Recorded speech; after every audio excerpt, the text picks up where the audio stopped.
G'day lads, back with another episode in the quest to complete as many Call of Duty Zombies maps as I can. Today I'm taking a break from BO3 to play what was actually my first Call of Duty game that had a zombies in it. So this was actually my first ever zombies map. I remember the day my dad bought the game all the way back in 2017 and we played zombies together for a few hours without ever leaving the spawn room because we didn't know that was a thing. But anyway, me and my mate, as of like 2023, had been trying to beat this map and we just never could, so we started BO3, but we came back to finally finish it. The map is of course Infinite Warfare, Zombies in Spaceland. I'll give you guys a quick rundown of the story so you know a little bit about the map. Basically, 4 actors pull up to this movie theatre with this very popular but kind of sketchy looking director waiting for him. He lets them know that they've been chosen to be in his next movie, and while they're finding out about the movie and the characters, he does some ritual that sucks them into the film. The 4 main characters are transformed to fit the 80s aesthetic and each play a classic role like the jock, the rapper, the nerd, and the punk girl. Together they gotta survive the 80s theme park. Starting off in the spawn room, you'll notice that my mate isn't actually playing as one of the 4 main characters. He's playing as David Hasselhoff, who's like the secret character on the map when you complete the Easter egg. All of the Infinite Warfare maps have one of these, I'm pretty sure.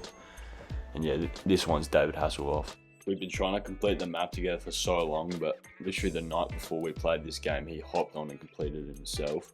So yeah, that's kind of what got us back into it. Anyways, we flip on the power in the first spawn room and then we buy the door to take us to the main part of the map. Along the way I pick up this boombox, which is part of what you need for a later step in the Easter egg. We then open journey into Spaceland and make our way to the arcade. The way you unlock Pack-a-Punch on this map is by linking 4 portals across the map to the center portal, and that's what we do here in the arcade. Anyway, we play some arcade games to get tickets. These can be used to buy like a bunch of things across the map. I then kill this zombie and he drops a pair of sunnies, which I need these to craft one of the wonder weapons. My mate then buys the freeze gun from the arcade's shop, and we do this little trick we learned where if you just gather a horde up and you just tap the freeze ray, you can get a lot of points doing this and open up the map really early on. But anyway, while he does that, I'm going to put on the sunnies, which make everything black and white, and I got to look for 5 red targets across the map. I find my first one behind the arcade desk, and I find a second one in this bin here. But I take a break from that as my mate's done with the freeze gun. I buy an M1 Grand and activate scope dollars, which gives me $300 extra for every zombie kill I get. So pretty much I just, use the M1 to just kill all these zombies. My mate then picks up another part for the SETI comp step. We use all the money we've got now to just open up the entire map on round 4, which is very good. My mate also collects the final part for the SETI comp, which is the calculator. I then shoot the last 3 targets that I need for my thing and go pick up this battery that's in the middle of the arcade disco floor. We then have a quick clown round, which once completed gives us a max ammo so we can do that freeze gun thing again. In the meantime, I give those 3 parts we collected to David Hasselhoff, the real one, who's the DJ of the map and plays a bunch of old 80s songs. He'll then turn it into this satellite thing called the SETI comp, which you just got to go and collect from him. I then run around the map looking for the first area that we have to put the SETI comp down. You basically just have to defend it from zombies 3 times, but the timer increases each time. And I find it first in the Polar Peak shop. You're then going to go into the Pack-a-Punch room and just hold square on this table to release these UFOs that will fly around the map. And then basically I activate this trap and you just have to get a bunch of kills with it. So here I did something really stupid. I went in the Pack-a-Punch room and realised I didn't have 5k, so I went back out. I then went to this ATM here and eventually just got some money and then killed some zombies till I made it to 5k. I went back in the Pack-a-Punch room, put my gun in there, and then didn't realise the time was so short. Got kicked out and lost my gun, which was a huge waste of 5k, and I lost one of the best weapons.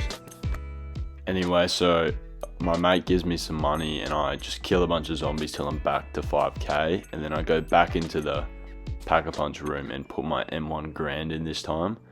This is one of the best weapons you can get on the map. It just turns into this crazy shotgun thing. I then put 3 of each coloured like coins in the vending machine outside the arcade. This gives me another part for my wonder weapon.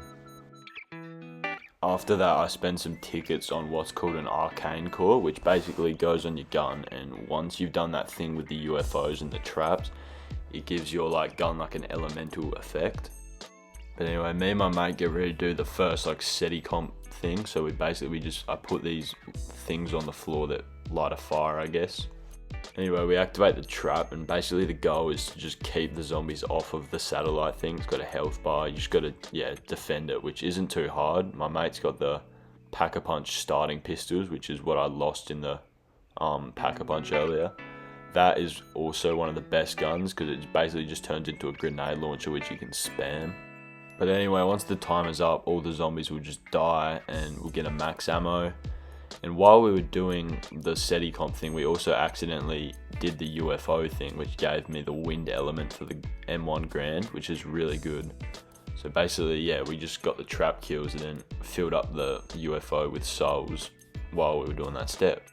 There's actually 4 wonder weapons on this map, so we spend a little time trying to get one for my mate, and I'll get mine a bit later on. We then head over and do the second SETI comp defense, which it's pretty easy, but now that it's the second one, it does have an increased time that you have to defend it for, so it'll keep getting harder, but still pretty easy, and we managed to finish it without much pain. Anyway, we progress around and we head on to the next SETI comp location for the third and final one. It's in this room down here, which I reckon is probably the best room. Like, you really just gotta look down the hallway and like these 2 hallways and shoot zombies. But thanks to the location we got, this step is not really much of a problem, and we get it done pretty easily on round 10. Now that the third SETI comp's done, we're basically at the boss fight. So in the meantime, the focus is to like just, get set up, get wonder weapons, get perks, make sure we're all ready for the boss fight. Part of setting up and crafting the wonder weapons is you've got to get the brute who spawns in at like round 10 or 12. You've got to get him to walk under the crocodile mouth as it goes off. This will cause him to like punch the teeth and like break them. Once that's done, the teeth will be broken, and you just put in these gold ones that you got from the arcade. This will open a little door, and then you've just got to use your elemental gun with the arcane core to shoot one of those things, and then you can pick up your crystal for the wonder weapon. I then head over and grab Tough Enough, which is Juggernog in this game, and my mate gets the final part for his wonder weapon. I then head to Polar Peak and give David the SETI comp. I then head back to the arcade and lead a bunch of zombies onto this disco floor. This will make the UFO like move around the room and turn it into a soul jar. My mate then gets a bunch of kills with the arcane core on his gun, and this drops the elemental power for this like part of the map. We then head back to the crocodile mouth and get the crystal, and that's the final part for my wonder weapon. I then craft my wonder weapon, which is the Discord, and now all I gotta do is just get perks. I then head downstairs and get racing stripes, aka stamina up. Then to Polar Peak to get quickies, aka speed cola. Now it's been a few rounds, I head back to David and grab the radio from him. Right next to David is also Bang Bangs, aka double tap, so I get that. Then for my final perk, I head back to spawn and get myself Up and Adams, aka quick revive. And now we're basically ready for the boss. But before we can do the actual boss fight, we've got to do this quick little Simon Says step. So basically we put 4 radios on each side of the main center portal. This is going to put like these 4 beams of light. It's each going to show a different color. And then you pretty much just got to look at the UFO in the sky, and it's going to flash one of those colors in a certain order. And then you've just got to repeat the order. So if the UFO flashes like red, green, blue, yellow, you've got to repeat that order on the radios on the ground, and you got to do that about 3 times. Me and my mate got this wrong for so long, because what we were doing was he was pressing the radio thing and I was just training with the zombies so he wouldn't have to deal with them. But what we didn't realize was that in co-op, you've got to like both be doing it because it's very quick. So yeah, we ended up wasting about 20 minutes just training zombies while he failed. 12 attempts and 12 brutes later, because it spawns one every time you fail the step, we finally got it right, and it was a pretty good feeling. Right, ready? So, Done. Done? Done? Done. Done. Look at the UFOs. Yes, we've got it. We're locked in. We've actually We're got locked it. in. Anyway, we do the second one, and eventually we complete our third and final Simon Stairs thing. This is really not a hard step, but it just took us way too long. But once you've completed that, before it starts the actual boss fight, it's going to be like a 2-minute clown round, so you're just going to have to survive for a bit, which isn't really too hard, and you just go to like a safe spot like where I'm standing, and yeah, just wait. Eventually the boss spawns, and this is where you're going to want to use just your wonder weapon to just chip away at his health. And an annoying thing is that for every person in the game there's going to be another boss, so instead of there being one alien we've got to defeat, there's going to be 2. The aliens have these collars that show how much health they're at, so it's going to start off green, then go yellow, and when they're close to death it's going to go red. Once that's done and you've put enough damage into them, they'll fall to their knees and activate a force field. Then you just got to run up and punch their backpack and break one of those like batteries on it. This is actually a hard step unless you have a good way to clear out the zombies. But anyway, this is how the boss fight went. One's down, one's down. Alright. You spam, I got him. I'm gonna reload. I don't know if I got it. Did you get him? I don't even know. You got it. I think you got it. I don't even know what the fuck just happened. My whole screen was red and oh shit. Yep. I'm putting mine out. We both down. put ours down. That's really bad. Did you get him? I got it. Alright, nice. That was really bad though. We used both our boom boxes. Yeah, I've got him. Boom box down, boom box down. I got him. Alright, one's down. Spam. I got him. I got his pack. Nice. I think they're both there. Oh, there's 2 max ammos over here. Yeah, so by this point we're doing pretty well. From the start we had to knock down both of the aliens 3 times each, and now that we've taken out both their battery packs, we just have to finish them off one last time. The biggest tip I'd give with this boss fight is to just be careful with your shots, because although you do get a max ammo each time you take out one of the guy's batteries, you do run out of ammo on the wonder weapon very quick. Here my mate manages to kill one of the aliens, and now we've just got the one left, so we've basically completed the Easter egg, unless we were to just choke completely, which can happen if you're not careful. He's red. Where the hell is he? He's on me! Get him! He's dead! Yes! Let's go! He did it! Let's go! Let's go! Come on! Go! Get the key! Get the key! It's not. Wait, it's there. Now that the boss fight's done, the Easter egg's not quite over, so we got to head into the Pack-a-Punch room, and now we've unlocked double Pack-a-Punch. So we put our wonder weapons into the Pack-a-Punch, and this makes them really powerful, but we need to use these for the final step of the Easter egg.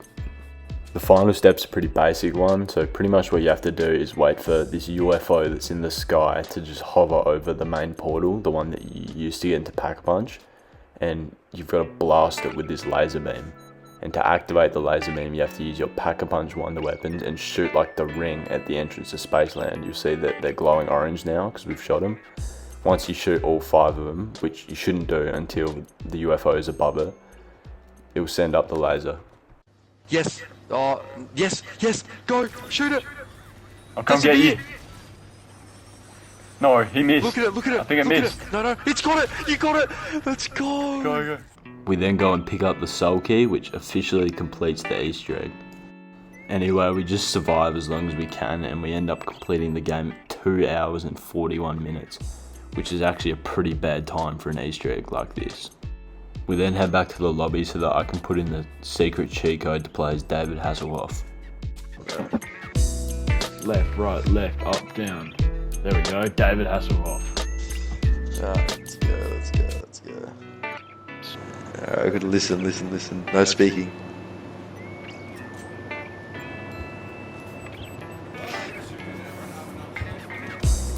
Yeah. And that concludes my playthrough of Zombies in Spaceland, which I can definitely say is one of the best COD Zombies maps, in my opinion. I am going to be trying to complete the other Infinite Warfare maps, as well as BO3.